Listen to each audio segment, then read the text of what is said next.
BJP এখন একটা নতুন ঢং এনেছে, এসআইআর।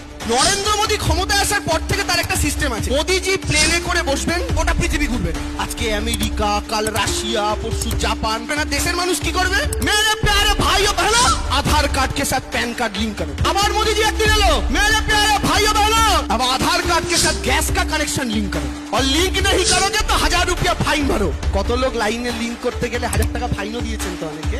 আপনাকে আমাকে লাইনে দাঁড় করালেন, পর নিজে প্লেনে করে পৃথিবী ঘুরলেন। গ্যাসে আধার, প্যানে আধার, ভোটারে আধার, ব্যাংকে আধার, এত আধার লিংক করলো আমার চোখে তো দুনিয়া আধার হয়ে গেল। তারপরে বেটা এসআইআর এর সময় বলে আধার কার্ড চলবে না। যদি আধার কার্ড চলবেই না তা আধার কার্ড লিংক করালি কেন আমাদের ছবি দিয়ে? নাটকের তো একটা শেষ আছে।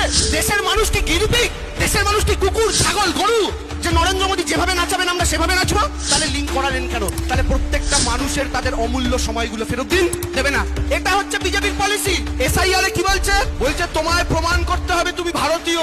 আমরা নাকি ভুয়া ভোটার, আপনি ভুয়া আমি ভুয়া, এই ভুয়ারা মিলে ভোট দিয়ে একটা ভুয়া সরকার কেন্দ্র বানিয়েছি। আমরা যদি ভোটার হিসেবে ভুয়া হই তাহলে এই ভোটারের ভোটে এখানে যে থেকে যে বিজেপির এমপি বড় পায়তারা করে বেড়াচ্ছে, তুমিও তো ভুয়ো বাবা, রিজাইন কবে করছো?